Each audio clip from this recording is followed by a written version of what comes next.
I thought it might be useful to begin by just providing a little bit of context for this research. Now, an increasing number of experts are suggesting that we've entered a new geological epoch that they've dubbed the Anthropocene, which is basically a post-Holocene epoch defined by increasingly significant human-mediated impacts on geological, biotic, and climatic planetary processes. And unfortunately, some of the major hallmarks of the Anthropocene appear to be rapid climate change, widespread habitat loss, and globally declining biodiversity.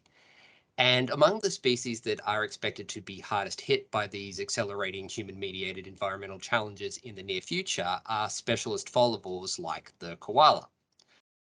Now, I often feel that as scientists, we're sort of forced to walk this really precarious tightrope where, on the one hand, you definitely don't want to give in to cynicism, but on the other hand, all the empirical data that we've collected to date does paint a pretty bleak picture of the future, and we can't really afford to shy away from that either.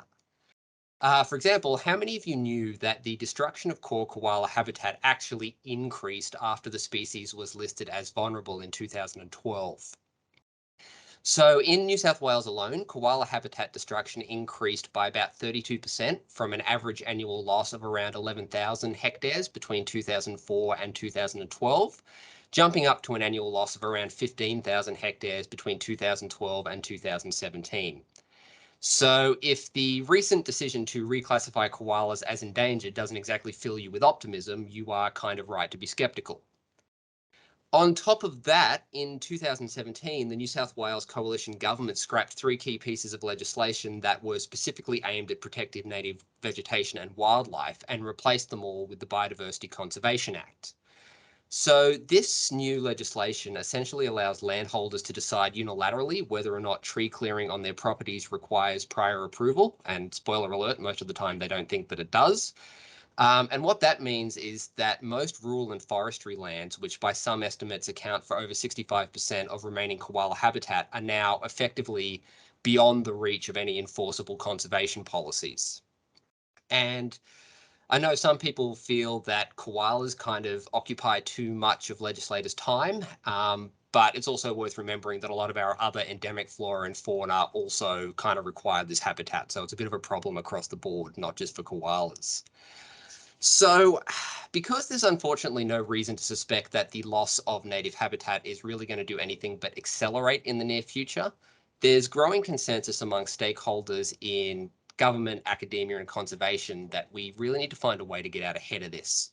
We can't always be on the back foot reacting. We need to come up with a way of prioritizing conservation targets ahead of time so that we can allocate our often very limited resources in a way that they'll do the most good.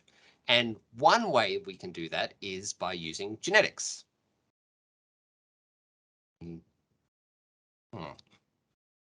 Sorry about that. Okay, so let's start really basic. What is DNA? Well, in a nutshell, DNA is basically just a large molecule which is composed of 2 long chains of smaller molecules, which are known as nucleotides, that coil around each other to form that distinctive double helix shape that you're probably all familiar with. And as I'm sure you're all aware, DNA carries the genetic instructions for the development, functioning, growth, and reproduction of all known organisms, with the possible exception of some viruses, depending on where you come down on them being living organisms or not. But DNA is actually a lot more than just a blueprint for making a plant or an animal. It's also a record of how that organism has changed over time. And by comparing the DNA of different species or even different populations within the same species, we can start to gain a bit of an understanding of how those groups have responded to environmental conditions in the past and even make predictions about how they might respond to future challenges. So by studying the DNA of koalas, we can identify, for example, the genetic boundaries between discrete populations. We can determine the approximate time periods at which genetically distinct populations diverged. We can estimate the level of migration between geographically proximate populations. And we might even be able to identify some of the environmental or anthropogenic selection pressures that may be driving the emergence of genetic variation in isolated populations. And those are some of the findings that I'm going to be walking you through today. Before I do, though, there's maybe one other part of this equation that we need to talk about, which is the importance of natural history collections for wildlife conservation.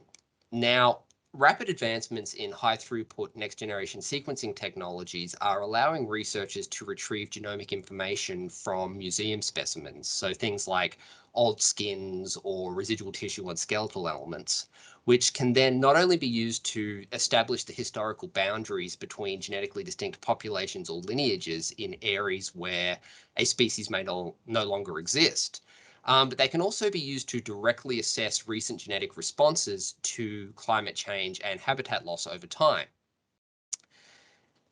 But historical specimens aren't actually the only way that museums can contribute to threatened species conservation. For example, the Australian Museum specifically is the custodian of one of the largest, if not the largest, koala frozen tissue collections in the world. And we regularly receive tissue donations from veterinarians, wildlife carers, and researchers from across the country, which are then stored here using our specialized infrastructure for use in future research projects. So you can sort of see by working at the Australian Museum, we were uniquely positioned to access a range of different sample types that then allowed us to address some really interesting questions about koala biology and ecology that are going to be foundational for developing more effective conservation strategies. So in this study, we sequenced the protein coding gene regions, or exons, of around 260 koala specimens that represented a mix of both contemporary and historical samples. So these samples were sourced from around 92 locations that spanned the modern distribution of the koala across eastern and southern Australia, making it sort of the most comprehensive survey of koala genetics to date. And we included specimens from a range of areas where koalas are now recognized to be locally extinct, such as in northern Sydney.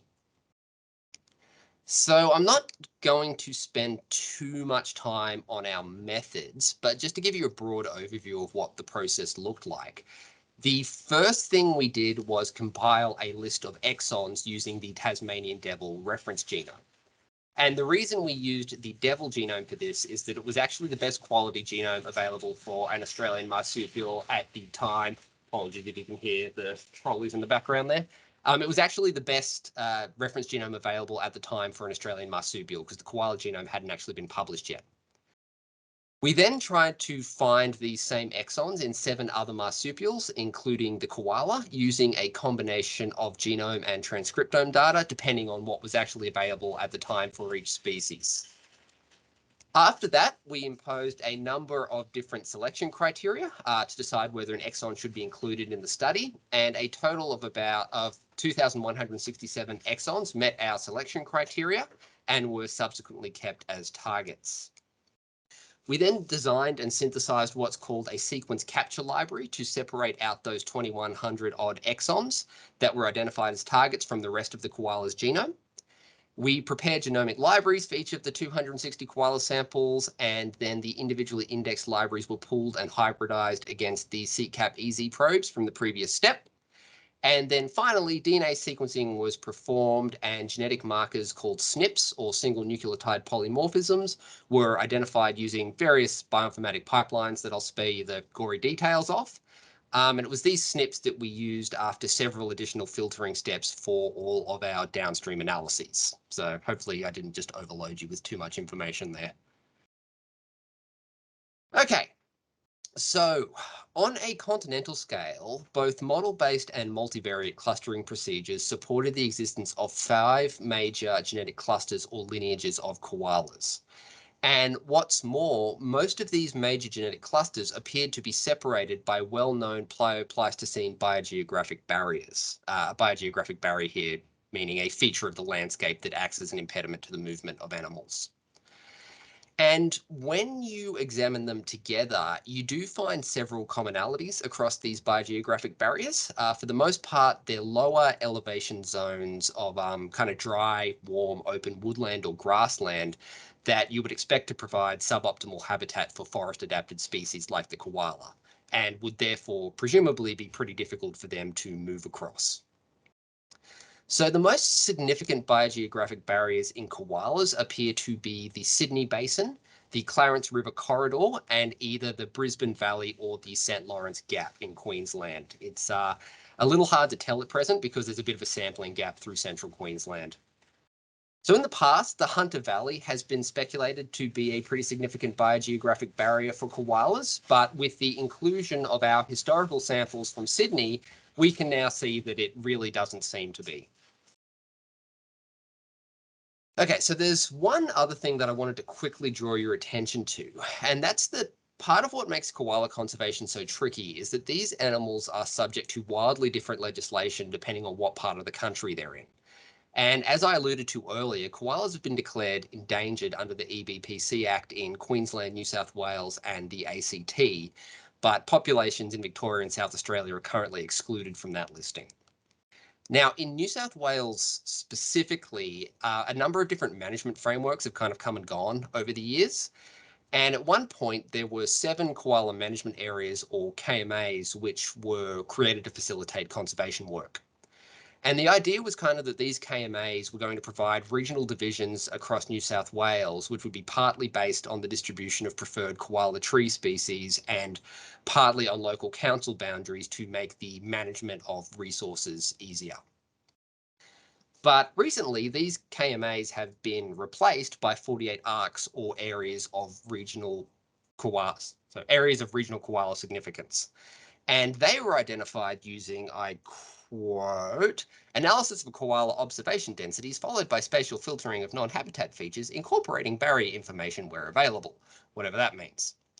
Now, that's all well and good, but what you'll notice is that neither existing jurisdictional boundaries, so the state borders, or management units, so either the ARCs or the KMAs, actually reflect contemporary koala population structure, which means that at the bare minimum, the movement of koalas between management units that represent the same major genetic clusters needs to be encouraged in order to ensure that established management frameworks don't artificially restrict gene flow between regions and populations that were previously interconnected. With the proviso, of course, that appropriate precautions also need to be taken to minimize the risk of negative non-genetic effects like disease transfer. Okay, so if this is how genetic diversity is currently distributed among koalas, I guess the next logical question would be what sequence of events may have led to this situation? And to investigate that question, I used something called approximate Bayesian computation, or ABC analysis. So in a nutshell, that little stick figure there is a graphical representation of a mathematical model which best describes the sequence of events which led to the distribution of genetic diversity that we currently observe in koalas. And it seems like that what happened was around 300,000 years ago, if you assume an average koala generation time of about 7 years, the Southern Australia, Mid-Coast New South Wales, and Queensland genetic clusters all emerged more or less simultaneously from a hypothetical ancestral population.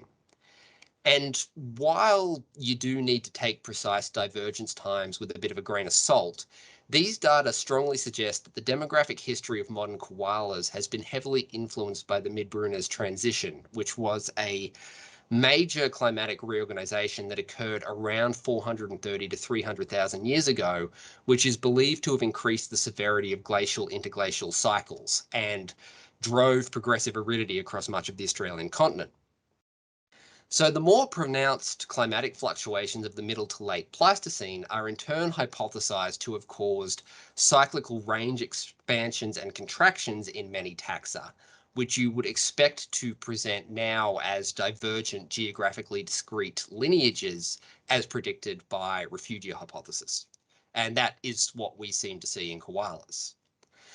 So what our data is suggesting is that at least 3 major refugia were exploited by koalas during the middle Pleistocene glacial cycles, and that the foundation of both the southeast Queensland and south coast New South Wales genetic clusters were driven by secondary contact between these previously isolated genetic clusters, likely during periods of mesic forest expansion that would have occurred during the warmer and wetter interglacial periods. So that interpretation is also fairly well supported by independent bioclimatic modeling, which shows that at various points in the species' recent evolutionary history, for example, during the last glacial maximum, suitable koala habitat retracted to geographically restricted areas of southeast Queensland, northeast New South Wales, and small coastal areas of Western Australia, South Australia, and Victoria.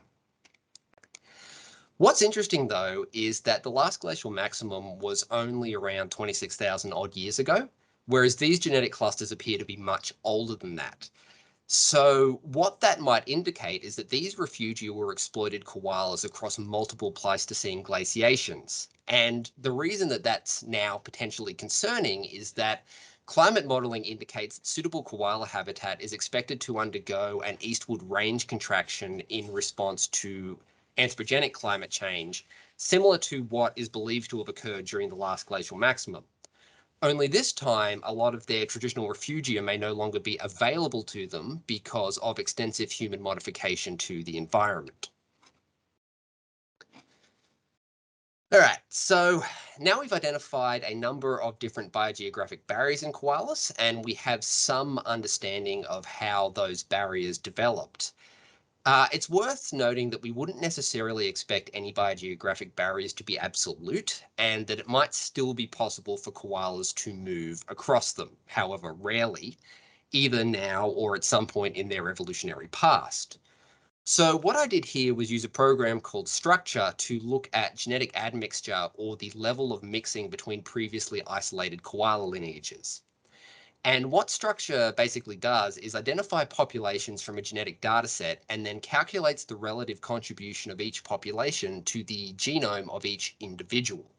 So kind of think of it as Ancestry.com, but for koalas.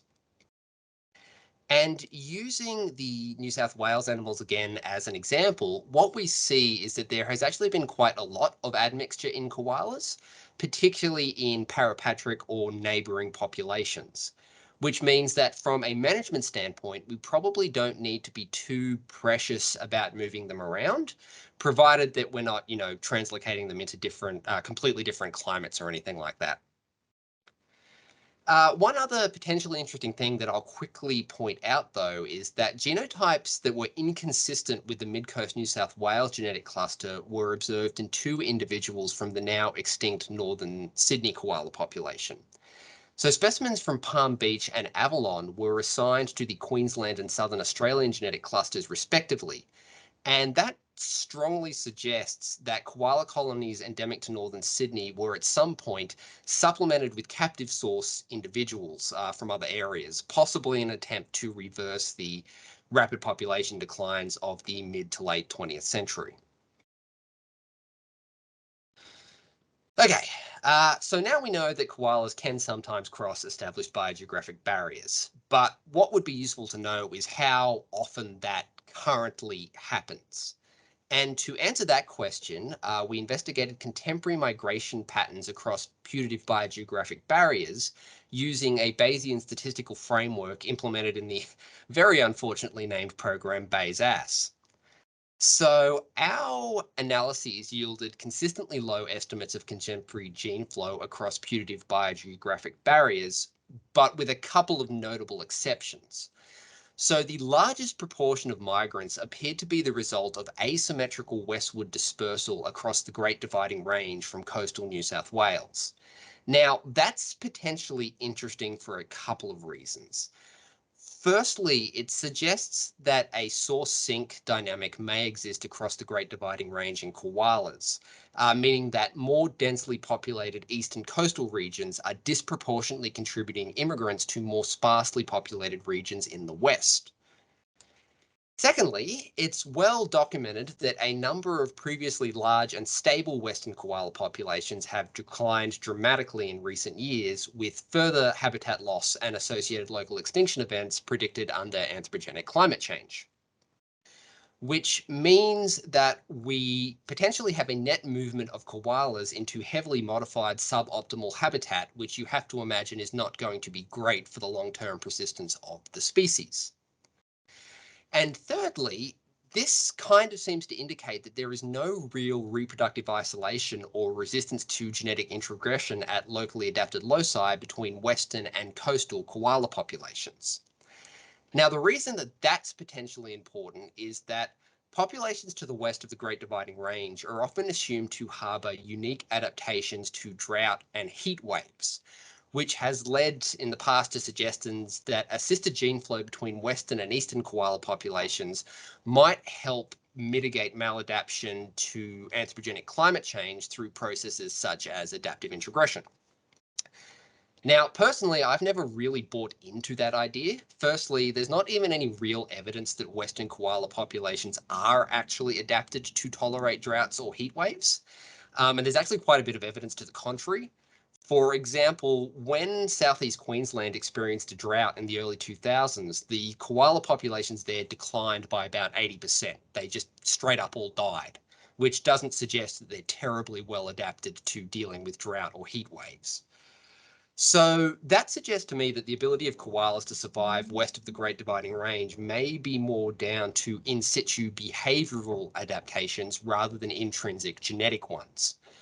For example, behavioral thermoregulation, which is adopting postures or seeking out microclimates which aids the regulation of body temperature, is a very well documented phenomenon in koalas and might have more to do with their ability to survive in arid or semi-arid Western environments. All right, so we've spoken now a little bit about genetic diversity in koalas, but I think it might be worth taking just a little bit more time to discuss how genetic diversity is actually distributed across contemporary populations. And what we sort of want to know is that we've shown that significant genetic structuring exists in koalas, but what would be good to know is how much diversity that structure actually represents. So to answer that question, I used an AMRI, or analysis of molecular variants. And interestingly, what we find is that the amount of diversity represented by the major genetic clusters that we identified earlier is actually relatively minor, and that the vast majority of existing genetic diversity in koalas is found at the level of individual animals. Which means that from a management perspective, you really kind of need to think of the individual koalas as the primary reservoirs of genetic diversity for the species. And that's arguably what we need to focus on protecting rather than arbitrary populations or management units. Because it kind of appears that the loss of even a single koala represents a potentially significant loss of genetic diversity for the species. And that's going to require a pretty substantial shift in current management paradigms, which increasingly seem to be focused on identifying and protecting what people are calling high value koala populations, which a lot of us are kind of worried might just end up becoming code for koala populations in areas with low land values.